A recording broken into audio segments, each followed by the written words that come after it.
Hey folks, I'm JC from One Shot Adventures, and today I'm going to review another old school adventure, Caravan to Ein Arris, the original starter adventure for GURPS. In this classic adventure, which was written almost 40 years ago, the PCs join up with a sprawling caravan, which is delivering a beautiful bride and her massive dowry to a faraway city and an anxiously awaiting young prince. Now, while GURPS' popularity has waned over the last few years, it still has a very active community which is pretty friendly for newcomers. And one of the first questions that new folks often ask on the various forums is, what adventure should I use to introduce my player group to GURPS? And that's a fair question. Lots of RPGs have great classic starter adventures, from Call of Cthulhu's Edge of Darkness or The Lightless Beacon, or D&D's newest Lost Mine of Phandelver, or Traveler's Death Station. Now, GURPS is a little different because it doesn't have just one setting. Being universal, it can do anything from cavemen to space opera, but many GMs are still going to look for an adventure that will showcase the system and give them a taste on how it feels. Well, whenever this question is asked, you can almost always hear people say, Caravan to Ein Arris. And this is a very fair answer because Caravan to Ein Arris was included originally in the GURPS basic set as a starter adventure like years ago back in 1986. Now, in the latest 4th edition of GURPS, it's not included, but you can still download an updated version of it for free on the Steve Jackson Games website. So, decades after it was written, is Caravan to Ein Arris still the ultimate GURPS starter adventure?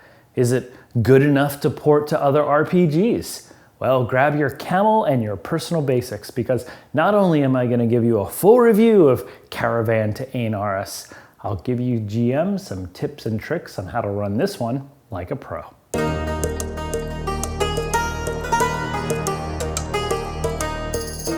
Caravan to Ein Arris was written by Creed and Charlene Lambard. The adventure is set in a fantasy world of Lantara, which, well, only exists in this adventure, and it's barely described. I've always felt like this was supposed to be a sort of Arabian Nights-like world, but that just may be me overlaying the things that I like onto this adventure. I'm surprised it wasn't written for Earth, GURPS' fantasy setting, but it's generic enough that you could easily drop this adventure into almost any fantasy world you like. The adventure runs around 22 pages and will usually take a few sessions to complete. The caravan itself takes months of game time to get through, and there's lots of encounters and subplots and role-playing opportunities piled into this adventure.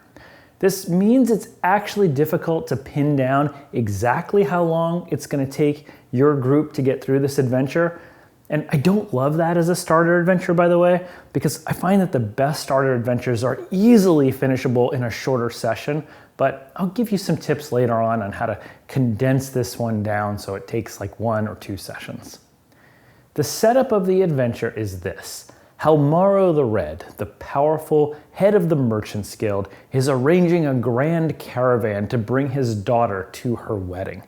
Halmaro's caravan is just legendary. It's a giant affair with hundreds of camels and wagons and horses and cattle and lots of wedding gifts. Of course, Halmaro needs hired help to join his caravan. Now, not just guards, but translators and cooks and doctors and riders and just about anyone who doesn't mind hopping on top of a smelly dromedary. I like this setup because it gives players a lot of agency into creating different characters. Like, almost any character concept fits, and I've had players create everything from soldiers and scouts to like jugglers and handmaiden assassins. Pretty much anything goes, and that's kind of cool. The first thing that the players must do in the adventure is to compete for positions in the caravan.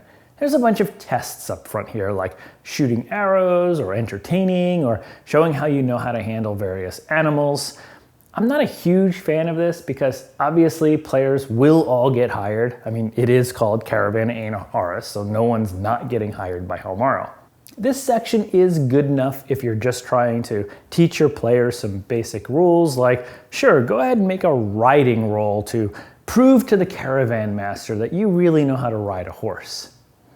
The adventure then jumps to an obligatory tavern scene. No, seriously, it's actually called the obligatory tavern scene in the adventure. And there's a bunch of stock fantasy events that can happen here, like someone's there to start a brawl, someone tries to sell a fake magic ring. It's all pretty typical stuff. Now, there's an optional plot here where the PCs are approached by a mysterious man who's willing to pay them to spy on Halmaro's chief lieutenant, an ex-bandit named Sorvano. This is kind of a neat subplot because if a PC agrees, there are some cool events that can happen later on in the adventure that lures them into some courtly intrigue. I'll point out right here, by the way, that this intrigue part is the best part of the adventure, so even though it says it's optional, don't make it optional. Just try to lure at least one or two of the players into this scheme. But for this to work, I find that you really have to make the players feel like this is a safe choice. After all, they just got hired by Halmaro and he's a really powerful guy, so asking them to spy on him right away will usually turn a lot of players away. So I always make this sound more innocent than it really is. Like I tell the players that Halmaro has a lot of competitors, he is in the Merchants Guild after all, and people are always looking to poach great talent like Sorvano, his chief lieutenant. So while taking a bribe here isn't the best thing to do, it's also not especially uncommon in the high-rolling world of the Merchants Guild. The next day, as the PCs begin the Great Caravan, they meet Halmaro the Red, who asks them to be part of his personal retinue, though it's frustratingly unclear why he asks them to do this. And then his chief, Sorvano, tells the PCs that they're part of a smaller advance force that's going to march in front of the caravan and just make sure everything's safe.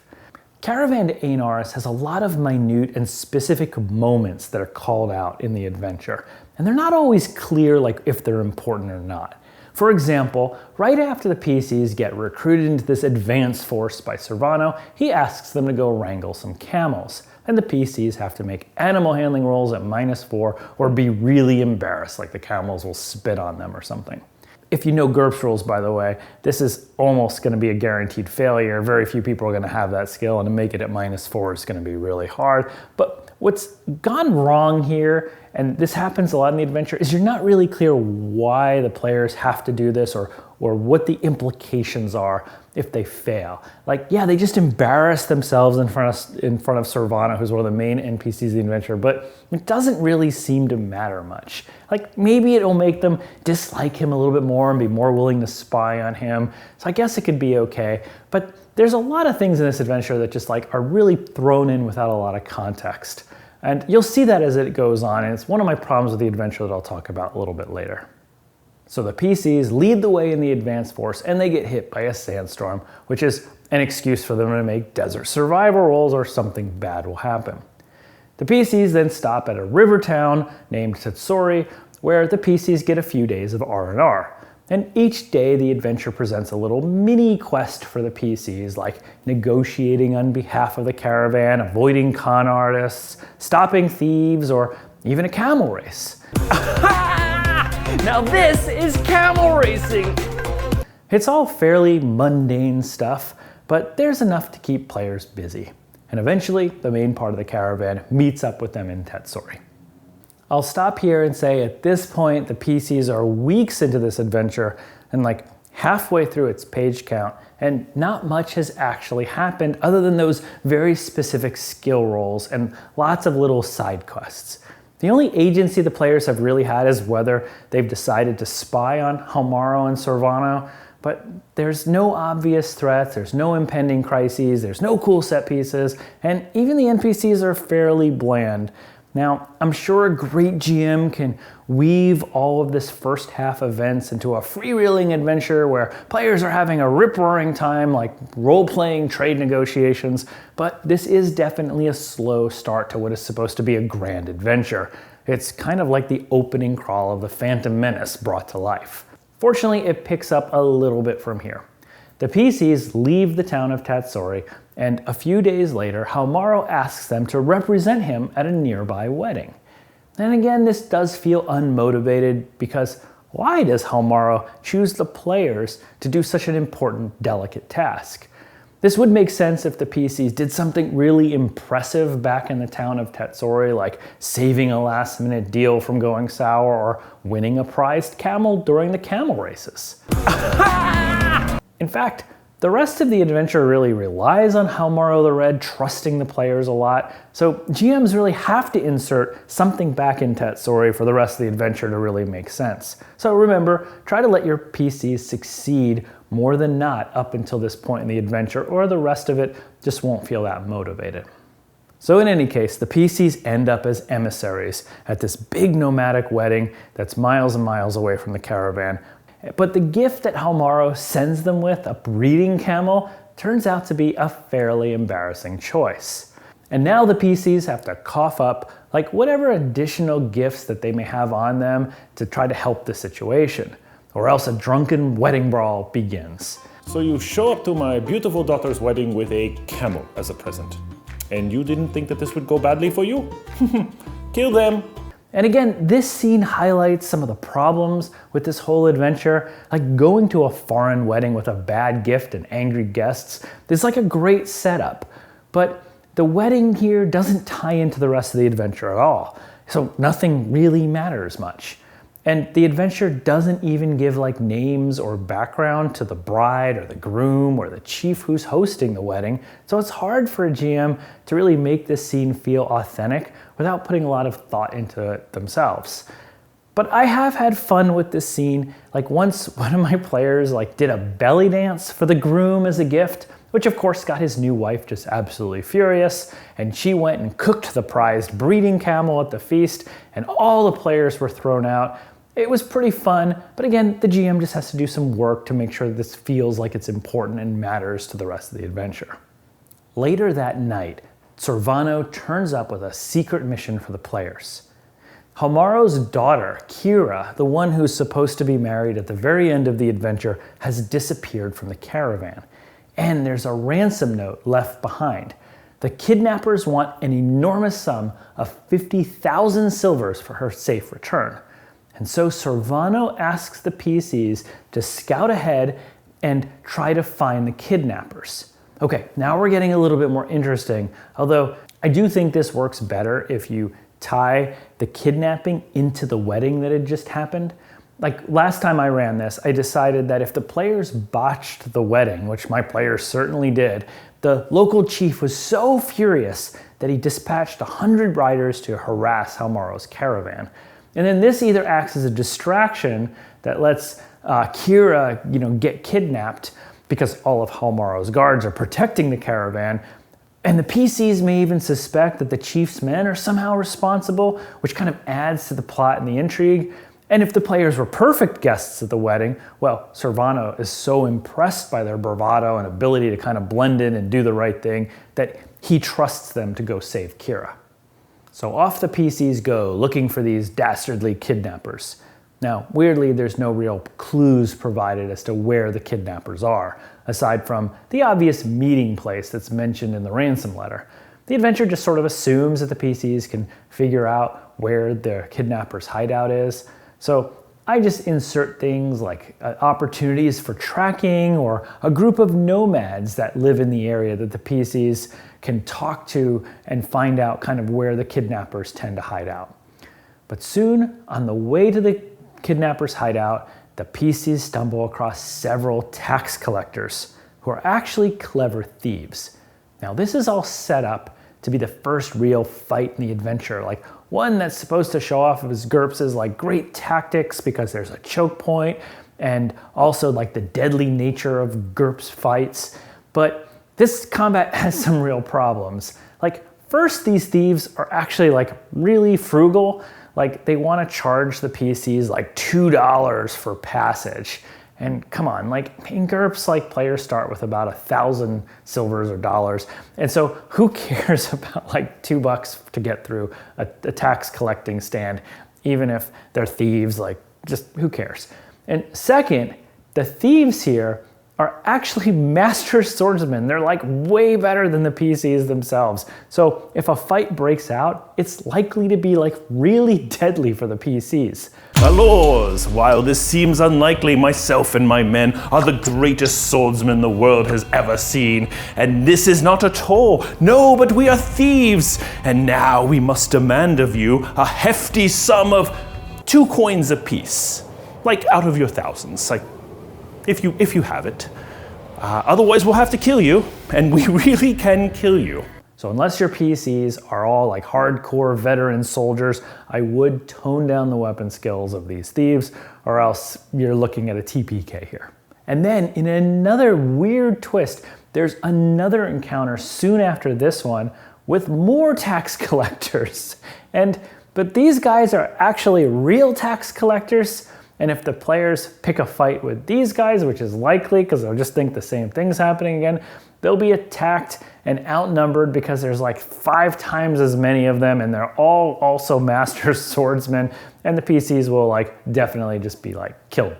So I would just recommend you kind of like skip that second encounter. It doesn't really add anything to the adventure. Finally, the PCs find the brigand kidnappers' hideout, and here they have some tough choices on how to proceed. The leader of the brigands is young and smart, but also lazy, and he's kind of gotten tired of his prisoner, Kira. He used to be in love with her, and he convinced her to run off and pretend to be kidnapped, but it turns out she's really spoiled and annoying, and now he just wants the money. So the PCs can either like fight the brigands to try to kill them off, which is tough because there are 40 of them, or they can negotiate with them or sneak in and rescue Kira, like whatever. This is a very open-ended encounter, which I actually like because a lot of GURPS characters, like their concepts and their character sheets, are going to have things on them beyond just fighting. And this gives an opportunity for those non-combat characters to kind of really figure out a solution how to deal with the brigand kidnappers and rescue Kira. Once Kira is rescued, the PCs discover for themselves that she is a total brat, and a caricature one at that.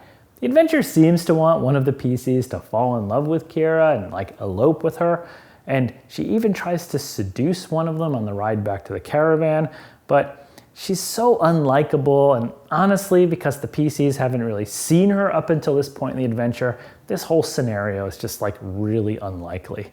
If you want to have a potential love interest here, you really have to make Kira a lot less annoying and then like insert her at prior parts of the adventure so that one of your players actually thinks she's pretty great by the time she's kidnapped and they've rescued her.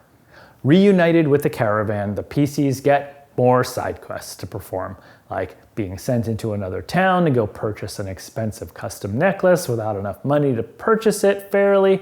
And again, this just isn't tied very well into the rest of the adventure, and I'm not sure why there's like a whole page to bartering at a necklace at this point. It really kind of kills the pacing after that kidnapping rescue. The caravan is now nearing its final destination, and it makes a stopover at an old abbey. And there's a lot of chances for the PCs to roleplay with the sisters who live there, and this actually doesn't matter much. The adventure even says it makes no difference like what any of the characters do here. But for some reason through this interaction, one of the characters is like forced to go wash dishes in the kitchen, and there they meet a young 19-year-old girl named Rihanna. And Rihanna, she kind of wants to escape the abbey. She's like a household servant there, and she asks the PCs for help. Now, in a Game of Thrones style twist, it turns out that Rihanna is the secret daughter of Halmaro, and she's been hidden here in this abbey her whole life. Halmaro's first wife hated Rihanna's mom so much that she was sent off to the abbey where she secretly had a baby. Now, Halmaro loves his secret daughter. He actually loves Rihanna more than Kira, more than the rest of his children, and he's actually planning to marry Rihanna off to the prince at the end of this caravan, not the bratty Kira. So if the PCs agreed to be spies, this is like really juicy stuff to report back, because it turns out that they're actually working for Halmaro's first wife, who's going to be furious when she hears about this plot. Fearing that danger is in the air, Sorvano asks the PCs to guard Rihanna. And it's a good thing too, because a handful of assassins come for Rihanna that night, and the PCs have to fight them off. This could be a cool battle, but I have had it go wrong a few times because the PCs always suspect an attack, and they basically hole up in this chapel that's on the monastery grounds. It's like where they're supposed to be, and it's such a defensible place that there's just like no way that assassins can kind of get into it and have a fight. Like they'll all just be like mowed down by PC archers as they approach the place.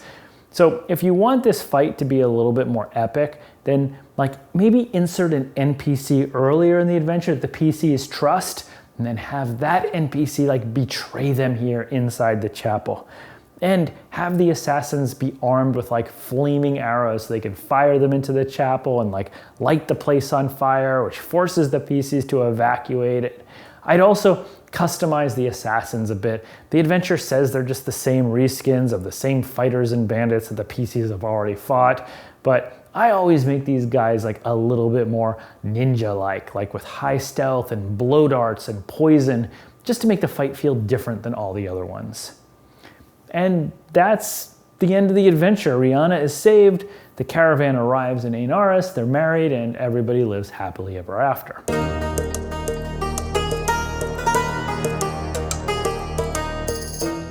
Okay, so what do I think? Is Caravan to Ein Arris a great starter adventure by today's standards? Before I answer that, let me talk a little bit about what I think makes a great starter adventure. I think there's a few qualities that you're looking for. First, a great starter adventure has to be easy to GM. Caravan to Ein Arris gets a mixed score here. On the plus side, it's neatly organized, there's not a complex plot, and there's lots of time spent on specific rules and roles that are needed at any given time. But on the other hand, the adventure meanders a lot. There are just so many side quests and miscellaneous encounters, and it's hard to tell which ones matter and which ones don't. There's a real risk of the adventure feeling meandering and slow. And many of those encounters are just kind of like barely sketched out, like how a sentence or two on how a local challenges the PCs to a camel race in a town. The adventure says how to do a camel race, like make a contest of camel riding rolls, but never says who the local is or even what their camel riding skill is. So it leaves a lot for the GM to make up on the spot. And the opponents in this adventure are brutally tough with no discussions on how to tune them. And there's just 3 reskins of the same character that are used again and again and again for fights. And so while the adventure encourages you to make a mixed band of merchants and entertainers and scouts and things that are not just soldiers and guards, groups that do that will likely be dead the first time a fight breaks out with these opponents. So while an experienced GM can run this fairly easily, newer GMs are just going to stumble their way through it. Next, starter adventures need to be tight and compelling. When a group is trying a game for the first time, you want to leave them craving more. They're not just there to test drive a game system, they want to make sure that the game system matches with the adventure and the story and the setting that they're all playing in. And this is where Caravan to Ein Arris just really falls short. It's just not a very interesting adventure, and all those subplots mean that it can stretch out over several sessions. While there's one really good plot twist, like with Homaro's secret daughter, everything else just barely feels like an adventure. The threats are few and far between, there's no urgency, there's no sense of wonder like faraway places that feel exotic or extraordinary like you would want on a grand caravan. Everything is mundane and ordinary. Negotiations without a lot of stakes, towns that all feel the same, NPCs without personality. And the players have very little agency in the adventure. They're sent on one quest after another, and very little about how they perform matters much. And even if they botch something entirely, Homaro just sends them on another important job the next day. So honestly, I don't think that Caravan to Ein Arris makes for a good adventure, at least not anymore. I think back at the time in 1986, it was probably notable because it did focus a lot on skills and negotiations and things that weren't just battles versus orcs like most of the fantasy adventures of the time.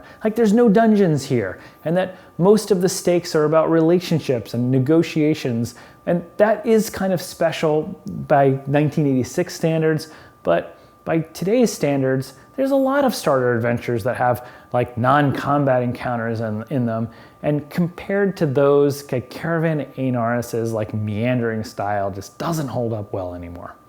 As a little experiment, let's compare Caravan Ein Arris to the starter adventure for the Warhammer Fantasy RPG. In that adventure, the PCs begin exploring a market, and here where there's a lot of skill rolls and teachable mechanics very similar to Caravan Ein Arris. But then the PCs are caught up in a riot, and they're accused of starting it. They're sentenced to work for the town watch, where they're partnered up with an utterly corrupt sergeant who just like ignores all the crimes that he sees, which leaves the players on their own to kind of sort out every situation. Eventually, the PCs are approached by an honest warden who tells them that she'll let them free from their sentence if they agree to escort a dangerous murderer to his execution. And this is a man who has escaped his execution 3 times already. And then as they're doing this, the chaos moon waxes and mutant cultists come out of hiding to try to rescue the man who's doomed to be executed. Now, that is an example of like a really gripping starter adventure. It does everything that Caravan Ein Arris sets out to do.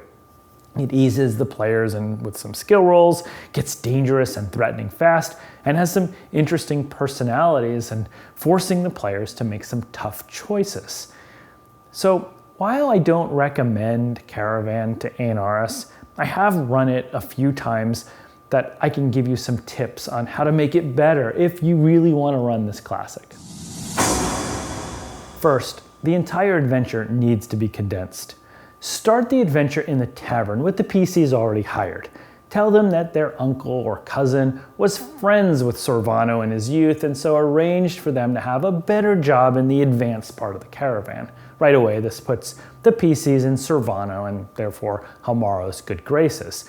Then you can hit the PCs with that sandstorm where they have to retreat into the town of Tatsu for several days. It's too dangerous to travel. But surprise, the players discover here that Kira, the daughter of Halmaro, is here in town. She's snuck off from the caravan. And make Kira a lot less annoying and have her pull them into various adventures, like negotiating for some jewelry that she really wants here, or impressing her in the camel races, in the town. And don't just make it an ordinary camel race, make it the most famous camel race in the entire land, giving the PCs the opportunity to win big, become famous, and bond with Kira. Then do the wedding. Send them to the wedding when Halmaro needs them to be emissaries, but tweak Halmaro's motivations a little bit. He doesn't like the PCs very much now because he found out that they were hanging out in town with Kira and Tatsuri, and that's a little weird and frowned upon. So he sends the PCs to the wedding to purposely disgrace them, or even have them killed. He knows the local chief isn't a fan of his, and the gift that he sends the PCs with is intentionally insulting. But the PCs escape, and the chief threatens the caravan, and that maybe he pays the kidnappers to steal Kira away. Try to have the players discover that Kira is gone. Like maybe one of them is contacted by her and she wants to see him again. But when he arrives at her wagon, he finds that she's gone, that there's a ransom note there, and then he has to make a call whether to tell Sorvano and Halmaro that Kira's gone or attempt to rescue Kira himself. The rescue should play out a lot like it does in the adventure, and this will ease Halmaro's irritated state towards the PCs. They saved his daughter, so he's maybe not as hostile to them anymore. Maybe he's starting to even like the idea of Kira eloping with one of the PCs, because after all, it makes his plan to marry Rihanna and the prince more plausible if that happens. And then the twist with Rihanna and the abbey plays out much like it does in the regular adventure, but make that final battle more interesting. Set the abbey on the edge of like a vast gorge with assassins like swinging across to land on the roof of the chapel as archers stand by with flaming arrows to ignite it if this first assault doesn't work. Or if you're keen on adding magic into this adventure, Add an enemy spellcaster, maybe even Halmaro's first wife herself, who can summon an Ifrit or a Dust Devil inside the chapel to terrorize the PCs. And then the PCs have some plate spinning to do because they'll have to protect maybe one of the holy sisters in the chapel who needs to perform an exorcism to dispel the demon, while also they're going to have to protect Rihanna and fight off the assassins. It just makes that final battle feel a lot more epic when you can create something inside the chapel to spook the PCs as the battle is going on. Anyway, those are all my suggestions, and I do think that they do make Caravan Ein Arris a bit different from how it was originally written, but in the end, while Caravan Ein Arris is considered a treasure to old school GURPS fans, I think that GURPS deserves a far better starter adventure. And if you're having trouble finding one, well, be sure to check out my website, oneshotadventures.com, where I offer over 30 free, entirely unofficial GURPS adventures for lots of different genres. And they all include pre-generated characters, handouts, and VTT assets to make your job a little bit easier as a GM. If you enjoyed this video and want to see me review more old school adventures, go ahead and hit those like and subscribe buttons. And if you've played Caravan Ein Arris, let me know in the comments how it went for you. Oh, and if you need VTT assets for Caravan Ein Arris, I've posted some custom tokens and handouts in the description below. Until next time, I'm JC. And just remember, if a master swordsman thief demands $2 whole at his fake toll, just go ahead and give him the money.